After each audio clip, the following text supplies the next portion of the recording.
수강생 여러분 안녕하세요. 지난 시간은 남북한 간 식품가공 분야 협력에 대하여 살펴보았습니다. 이번 시간은 이번 강의의 마지막 시간으로 남북한 간 산림협력 방안에 대해 말씀드리고자 합니다.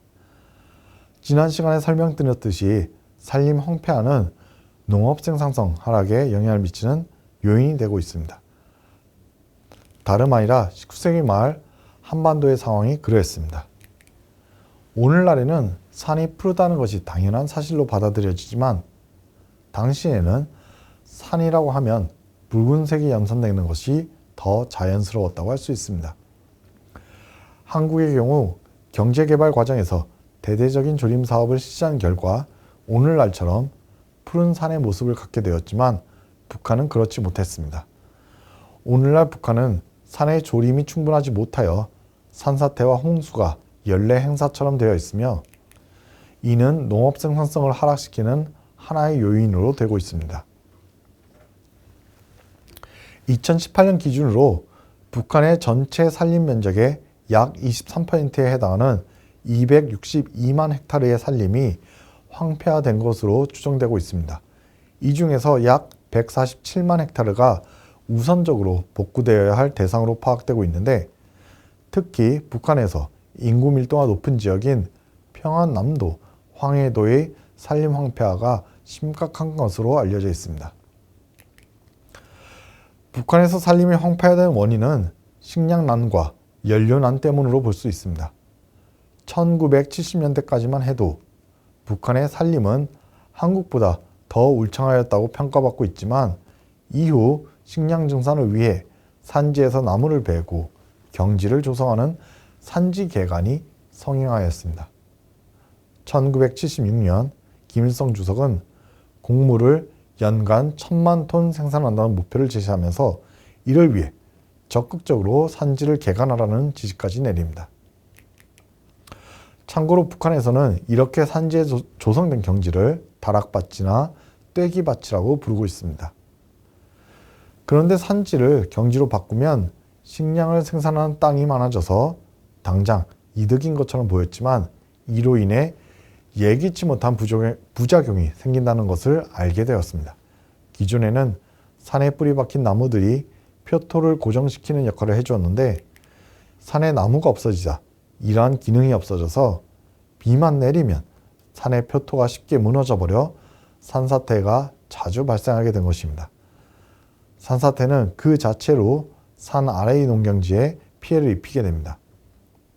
또한 문제가 되는 것이 비와 함께 쓸려 내려가는 흙이 하천과 강의 바닥에 점차 쌓이게 된다는 것입니다. 이로 인해 강바닥이 점차 높아지면서 집중호우가 내리면 강이 쉽게 범람하게 되어 인근의 농경지와 농작물에 피해를 입히게 됩니다. 이러한 결과를 보게 되자 북한 당국은 1980년대에 들어서 기존의 다락밭을 조성하라는 지시를 공식적으로 철회하게 됩니다. 그런데 1990년대 들어서 북한이 고난의 행군이라는 대규모 아세 사태를 겪게 됩니다. 사회주의권이 붕괴함에 따라 소련 등에서 도입하던 석유도 점차 감소하게 됩니다.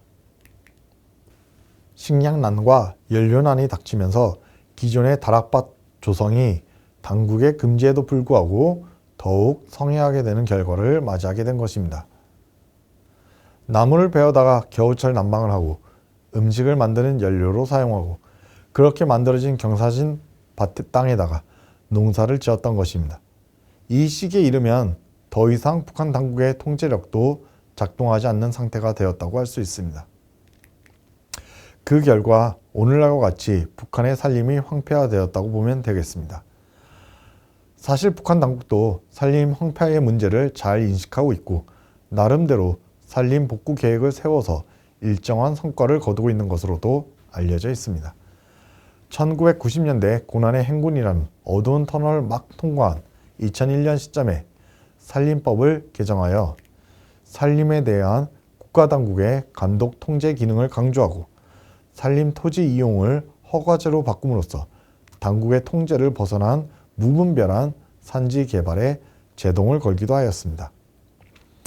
이후 산지에서 나무를 모조리 베어내는 것이 아니라 일부 나무를 남겨두고 나무와 나무 사이에 농작물을 재배하는 임농복합 경영, 한국에서는 혼농임업이라고 부릅니다만 이러한 임농복합 경영을 대안으로 제시하며 정책적으로 추진하고 있기도 합니다. 2010년대 김정은 정권이 들어서고 나서는 산림 복구에 대한 정책적 관심이 더욱 높아져서 2013년부터 2042년까지 30년 기간 동안 대대적으로 산림을 복구하겠다는 산림 건설 총계획을 수립하고 단계적인 산림 조성에 노력하고 있기도 합니다. 또한 단순히 산림을 원래 상태로 회복시킨다는 것이 아니라 산을 황금산, 보물산으로 만들자는 캐치프레이즈를 만들어 선전하면서 경제적으로 쓸모있는 산을 만들겠다는 구체적인 목표를 세우고 있기도 합니다.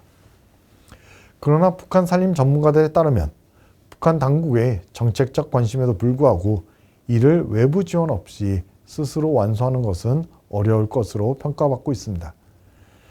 실제로 2018년 남북관계가 일시적으로 개선되는 국면에서 북한이 우선적인 협력을 요청한 것이 바로 산림 분야였습니다. 2018년 말에 북한은 직접적으로 북한의 양묘장을 현대화하는 협력 사업을 추진해 달라고 요청하였으며 같은 시기에 남북한 당국 간의 산림 병해충 공동 방지 사업이 실시되기도 하였습니다. 사실 산림 협력 분야는 농업 협력 분야보다도 남북한 전문가들 간에 더욱 긴밀한 관계를 맺고 있는 것으로도 알려져 있습니다. 북한 당국이 산림 복구에 관심이 많다는 이유도 있겠지만 농업 문제는 북한 체제의 근간을 이루는 말단의 생산관계를 건드려야 하는 문제이기 때문에 농업협력 자체가 북한 체제의 지속성을 위협하는 것으로 인식하고 있기 때문이기도 합니다. 그러나 산림의 경우 이러한 문제로부터 비교적 자유롭다는 특징이 있습니다. 말하자면 농업협력 과정에서는 한국의 농업기술 전문가가 북한의 농업인들과 대면 접촉할 수 있는 가능성이 높은 데 비해 산림협력 과정에서는 북한 당국의 산림 전문가들과만 협력하면 되기 때문입니다. 이번 시간에는 남북한 간 산림협력에 대해 말씀드렸습니다.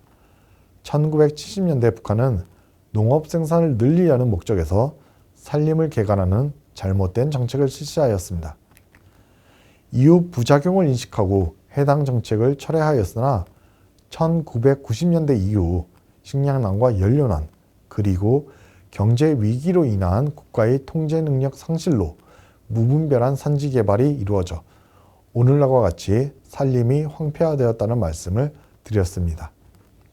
황폐화된 산지는 잦은 산사태와 홍수의 원인이 되어 이로 인해 식량난이 가중되는 악순환적인 상황에 놓이게 되는데 이러한 문제를 북한 당국도 잘 인식하고 있으며 나름대로 산림을 복구해 보려는 정책적 의지와 목표를 가지고 있다는 점도 확인하였습니다.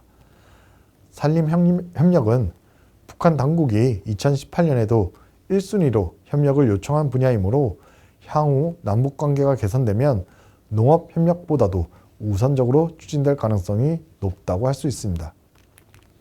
이 과정에서 북한 당국이 관심을 갖고 있는 황금산, 보물산 전략, 혼농임업 정책과 연계하여 산림협력과 농업협력을 동시에 추진하는 협력 방안을 구상해 볼 수도 있겠습니다. 지금까지 남북한 간 농업협력사업 방안에 대해 인도적 식량지원, 종자협력, 식품가공협력, 산림협력의 순으로 말씀드렸습니다. 시간 관계상 자세하게 설명드리지 못한 구체적인 내용들은 참고 자료를 활용해 주시면 감사하겠습니다. 이상으로 북한의 농업 5번째 강의를 마칩니다. 다음 마지막 6번째 강의에서는 북한의 농업 생산성 향상을 위한 근본적인 해결책이라고 할 수 있는 그리고 북한 체제의 근간을 바꿀 수도 있기 때문에 북한 스스로의 개혁, 개방 의지가 강하지 못하다면 추진되기가 어렵다고 할 수 있는 농업 분야의 체제 전환 문제에 대해 말씀드리겠습니다.